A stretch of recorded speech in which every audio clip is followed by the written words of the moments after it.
Movie की शुरुआत में पता चलता है कि साल 2056 में दुनिया का एनवायरनमेंट बहुत बुरी तरीके से खराब हो चुकी है कि ओनली अमीर लोग ही एयर डोम्स के अंदर रहना अफोर्ड कर सकते हैं, जो कि कंटामिनेटेड एयर को साफ कर सकते हैं। गवर्नमेंट और स्टेट की जगह बिग कॉरपोरेशन ने ले लिया है। रिसोर्स के लिए होने वाले झगड़े और टेरिटोरियल बॉर्डर के रिगार्डिंग सारे डिसीजन उनकी कॉर्पोरल आर्मी लेती है। स्पेस में रहने के सारे ऑप्शन खत्म हो चुके हैं। अकेली नायब्रा कॉरपोरेशन है जिनके पास अभी भी उनका last extra terrestrial research base है, जो एनवायरनमेंट के सुधार के लिए अभी भी सॉल्यूशन ढूंढ रही है। वो लोग स्पेस में अपना एक स्टेशन रूबिकॉन के अंदर डॉक्टर डिमिट्री और उनका बेटा डैनिलो द्वारा कुछ एल्गी को ग्रो कर रहे होते हैं, जो ह्यूमन द्वारा छोड़ी गई कार्बन डाइऑक्साइड को ऑक्सीजन में बदल सकती है। अगर ये एल्गी कल्चर सक्सेसफुल हो गया तो लोगों को ऑक्सीजन सप्लाई मिल जाएगी। इसके बाद हम दो लोग हैना और गैविन को नेविकॉन नाम का एक शिप से स्पेस में रूबिकॉन स्टेशन में आते हुए देखते हैं। उनका शिप मैनुअल मोड में होता है, इसलिए कुछ डिफॉल्ट के चलते रास्ते में शिप का स्पीड हाई होकर एक सेल के साथ टकराने वाली होती है, पर हैना कैसे भी करके उसे संभाल लेती है। रूबिकॉन स्टेशन में लैंड होने के बाद वहाँ जेम्स एंड ट्रेसी, डिमिट्री और उसका बेटा डैनिलो उन्हें वेलकम करते हैं। हैना उनसे शिप में हुई एरर के बारे में पूछती है तो वो बताते हैं कि नीचे पृथ्वी पर उनकी ग्राउंड कंट्रोल रूम के साथ कनेक्शन अचानक बिना कोई नोटिफिकेशन के टूट गई है, इसलिए शायद ये सब हुआ और ट्रेसी इसका पता लगाने के लिए जाती है। फिर वो लोग हैना और गैविन को अपनी कैबिन में ले जाते हैं। वहाँ हैना अपनी बहन के साथ वीडियो कॉल में बात करती है।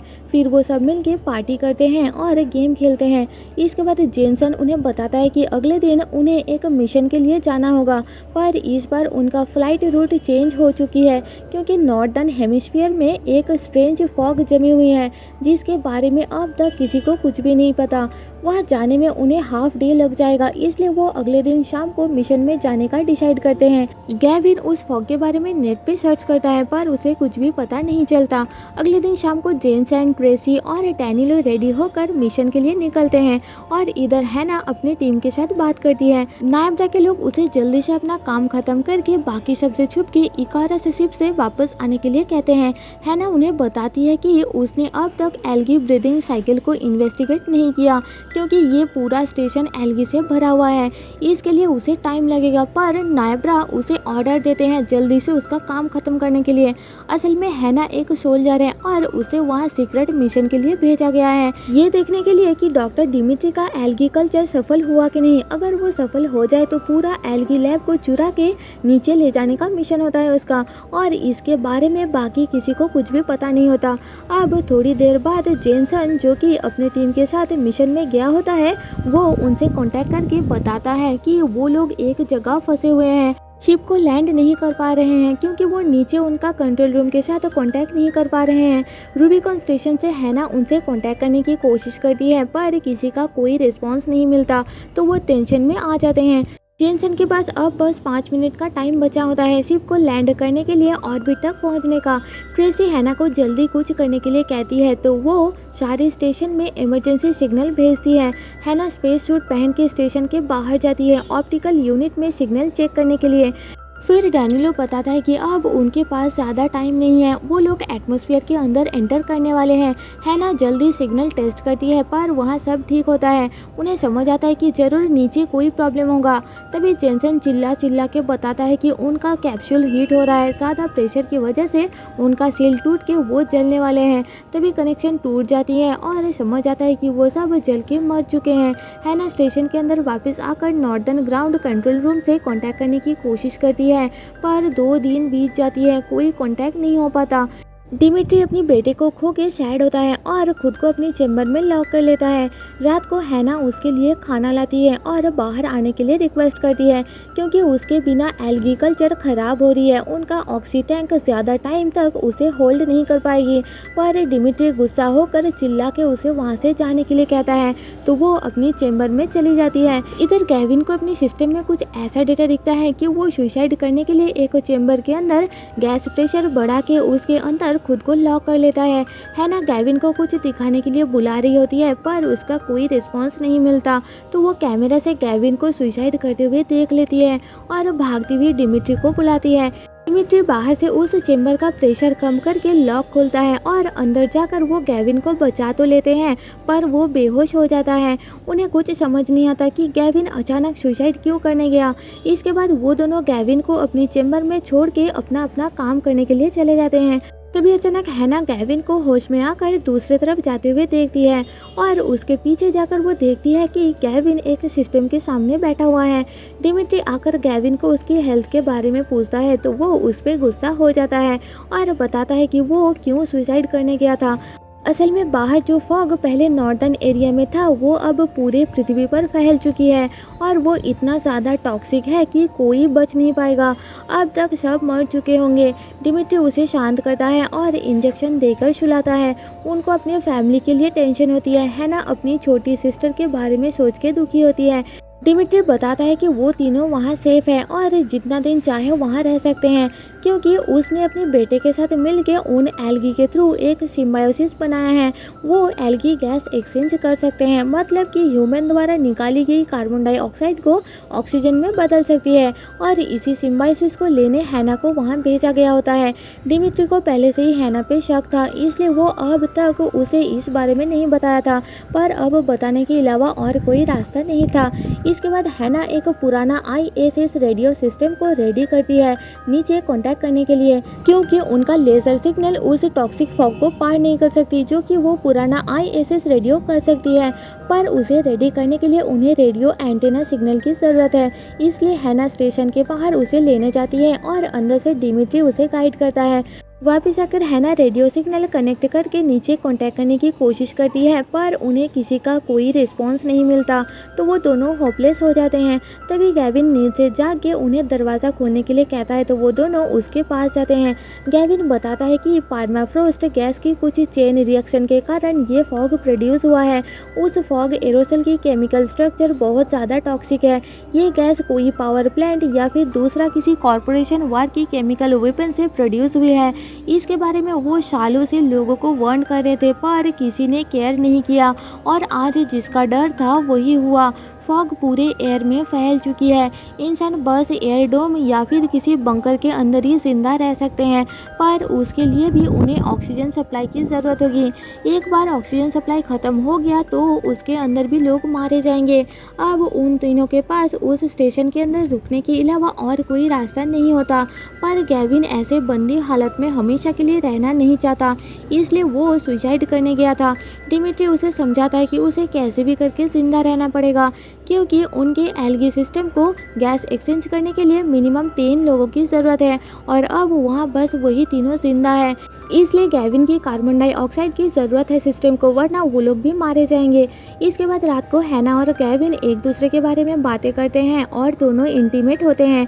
देखते ही देखते 5 हफ्ता बीत जाती है और वो लोग स्टेशन के अंदर मूवी, गेम, सॉन्ग इन सब से टाइम बिताते हैं। एक दिन डिमिट्री बताता है कि 1 महीना पहले अचानक नायब्रा वाले उनका कॉन्ट्रैक्ट चेंज करके अपने एयरडोम के लिए सिस्टम को एक्सक्लूसिव करना चाहते थे और बदले में वो डिमिट्री को बहुत सारा पैसे दे रहे थे। तो वो मान गया था, पर उसका बेटा डैनिलो नहीं माना क्योंकि उसे एल्गी सिस्टम को एक पब्लिक डोमेन बनाना था, इसलिए उन्होंने नायब्रा को वो सब नहीं दिया। उस दिन रात को हैना की तबीयत खराब हो जाती है, वो वोमिट करती है और एल्गी को ब्राउन होते हुए देखती है। तभी सिस्टम में उन्हें एस्थर नाम की एक लेडी की मैसेज मिलती है, तो हैना खुश होकर बाकी सबको जगाती है और उस लेडी को कांटेक्ट करती है। वो बताती है कि करीब 300 लोग नायब्रा की हेडक्वार्टर के नीचे बंकर में अभी भी जिंदा है। वो फॉग सडनली आ गया था और लोगों को कफ हुई, जिस कारण सब लोग एक एक करके मारे गए और कुछ सोल्जर्स उन्हें बंकर तक ले आए थे, पर उनका ऑक्सीजन सप्लाई 3 हफ्ते में ख़त्म हो जाएगी, तो अब वो सब भी मर जाएंगे। इसलिए वो हैना से मदद मांगती है। एस्थर को डिमिट्री का एल्गी कल्चर के बारे में पता होती है। पूछने पर वो बताती है कि उनमें से कुछ लोगों का स्टॉक है उस प्रोजेक्ट में, इसलिए उसे इस बारे में पता है। फाइनली इतने सारे लोगों को जिंदा सुन के हैना बहुत खुश होती है और डिमिट्री के साथ बात करती है कि अगर वो एल्गी कल्चर को नीचे ले जा सके तो ऑक्सीजन सप्लाई में उनकी मदद हो जाएगी और इतने सारे लोग बच जाएंगे। पर नीचे जाना रिस्की है, इसलिए हैना बताती है कि वो शिप से मैनुअली जाएंगे और नायब्रा के लोग उन्हें अपनी मोबाइल ऑक्सी टैंक से पिक कर लेंगे। पर डिमिट्री नहीं मानता, तो गैविन के साथ उसकी बहस हो जाती है। हैना उन्हें शांत करके कोई डिसीजन लेने के लिए समझाती है। वहाँ से जाते टाइम हैना की तबीयत दोबारा ख़राब हो जाती है, तो डिमिट्री उसकी ब्लड सैंपल लेता है टेस्ट करने के लिए। रात को हैना अपनी बहन मिया की लास्ट मैसेज देख के उस जगह को पहचानने की कोशिश करती है जहाँ से उसने लास्ट मैसेज किया था, क्योंकि मिया भी एक सोल्जर है और नायब्रा सेंट्रल बंकर से 5 घंटा दूर पोस्टेड थी, तो हो सकता है कि वो नायब्रा की बंकर के अंदर अभी भी जिंदा है। अगले दिन हैना और गैविन रेडी होकर नीचे जाने के लिए डिमिट्री के पास एल्गी कल्चर लेने आते हैं, तो डिमिट्री बताता है कि पूरे स्टेशन की एल्गी शिक है, यानी ब्राउन कलर के हो चुके हैं और बीमार है। ये एल्गी स्टेशन की न्यूट्रिएंट साइकिल के थ्रू इंसानों की यूरिन खा के जिंदा रहते हैं और अब वो हैना की पी से ब्राउन कलर हो चुके हैं, क्योंकि हैना प्रेग्नेंट है और एल्गी हार्मोन के साथ बहुत ज़्यादा सेंसिटिव है, इसलिए हैना की हाई लेवल एचसीजी हार्मोन से ऐसा हुआ है। ये पता चलने के बाद भी हैना नीचे जाना चाहती है उन लोगों की जान बचाने के लिए। रात को गैविन हैना को बेबी रखने के लिए कहता है, तो हैना उस स्टेशन के अंदर बंदी हालत में अपनी बेबी रेज करने से मना कर देती है। अगले दिन डिमिट्री मान जाता है और वो तीनों एल्गी लेकर एक शिप में चढ़ते हैं, पर उस शिप का जेट काम नहीं करती। जेट टैंक ओवरहीट होकर ओवर प्रेशर की वजह से अंदर टेम्परेचर बढ़ने लगती है, क्योंकि शिप की कूलिंग सिस्टम काम नहीं कर रही होती। हैना टैंक रिलीज करने की कोशिश करती है पर वाल्व नहीं खुलता, तो वो जान बचाने के लिए जल्दी से शिप से बाहर निकल जाते हैं। चेक करने पर पता चलता है कि शिप का कूलिंग सिस्टम 11 घंटे पहले ही बंद हो चुकी है। टैंक ओवरहीट होने के कारण वो शिप कभी भी वहाँ ब्लास्ट हो सकती है, इसलिए हैना उसे स्टेशन से अलग करके ब्लास्ट कर देती है। अब कोई रास्ता ना होने के कारण वो लोग हेल्पलेस और सैड होते हैं। इसके बाद गैविन एस्थर को उनके साथ हुई इंसिडेंट के बारे में बताता है, तो एस्थर गैविन को इकारस के बारे में बता देती है, जिसके बारे में अब तक बस हैना को ही पता होता है, क्योंकि इकारस उसी का मिशन है, उस पूरे एल्गी लैब को डिमिट्री से चुरा के नीचे ले जाने का। अब हैना उन दोनों को अपने मिशन के बारे में बता देती है और पता चलता है कि नायब्रा को इस फॉग के आने के बारे में पहले से ही पता चल गया था, इसलिए उन्होंने अचानक से हैना को वहां एल्गी लेने के लिए भेजा था। फिर तीनों मिलकर डिसाइड करते हैं कि वो नीचे एल्गी लेकर जाएंगे, पर बदले में एस्थर को हैना किसी सोल्जर के साथ बात कराने के लिए कहती है, क्योंकि ये एक मिलिट्री मिशन है। एस्थर बताती है कि वहाँ बंकर के अंदर कोई सोल्जर नहीं है, क्योंकि उस बंकर के अंदर बस 300 लोगों की रहने का रूम है, इसलिए सारे सोल्जर्स अपना ड्यूटी पूरा करके नायब्रा के लोगों को और उनकी फैमिली को उस बंकर तक सेफली पहुंचा देने के बाद खुद बाहर मारे गए। उन्होंने अपना ड्यूटी पूरा किया, मतलब कि इनडायरेक्टली नायब्रा कंपनी ने उन सोल्जर्स को मरने के लिए बाहर छोड़ दिया। ये सुनने के बाद हैना बहुत ज़्यादा गुस्सा हो जाती है और मिशन कैंसिल करने का डिसाइड करती है, तो केविन उसे समझाता है कि वो उनके जैसा सेल्फिश नहीं बन सकते। अगर उन्होंने एल्गी सप्लाई नहीं दिया तो कुछ दिनों में उनका ऑक्सीजन ख़त्म हो जाएगा और 300 लोग मारे जाएंगे, वहाँ बच्चे भी है। हैना फिर भी मना कर देती है, क्योंकि उन्होंने उसकी बहन जो कि एक सोल्जर थी उसे भी मार दिया। इसके बाद रात को जब हैना सो रही होती है उसे कुछ आवाज़ सुनाई देती है और मेन एल्गी चेम्बर में जाकर वो देखती है कि गैविन डिमिट्री को बांध के अकेला ही एल्गी लोड कर रहा है शिप में नीचे जाने के लिए। हैना कैसे भी करके उसे मना लेती है और शिप के अंदर घुस जाती है और गैविन शिप स्टार्ट कर देता है, पर तभी हैना उठ के गैविन को रोकती है और सिस्टम डिस्ट्रॉय कर देती है, जिस कारण गैविन का प्लान फेल हो जाती है। इसके बाद वो लोग नायब्रा की मैसेज अवॉइड करते हैं और एक दिन गैविन फिर से सुसाइड कर लेता है और इस बार वो मर जाता है। उसकी मौत से हैना और डिमिट्री सैड होते हैं और उसकी बॉडी को स्टेशन से बाहर फेंक देते हैं।